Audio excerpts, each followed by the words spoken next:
এই যে চুম্বক ক্ষেত্রের পরিমাণটা এইটাকে আমরা ফ্লাক্স দ্বারা প্রকাশ করলাম। ফ্লাক্স এই প্রাথমিক পর্যায়ে যে ফ্লাক্সটা ছিল সেটাকে আমরা φ1 ধরলাম, আর দ্বিতীয় পর্যায়ে যে ফ্লাক্সটা হলো সেটাকে আমরা φ2 ধরলাম।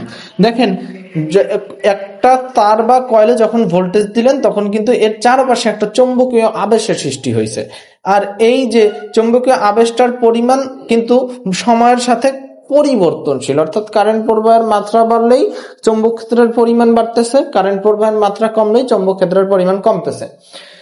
এই হলো একটা বিষয়। এখন যখনই এইখানের চৌম্বক ক্ষেত্রের পরিবর্তনটা হবে তখনই এইখানে একটা ইএমএফ উৎপন্ন হবে। কথা বলা আছে কি ইএমএফ। ইএমএফ বলতে অর্থাৎ এইখানে একটা ভোল্টেজের সৃষ্টি হবে।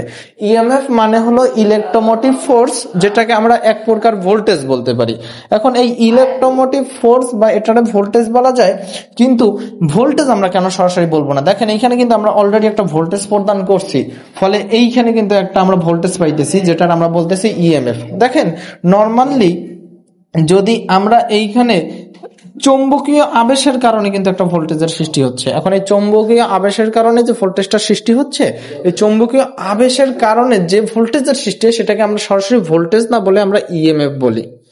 ক্লিয়ার ব্যাপারটা?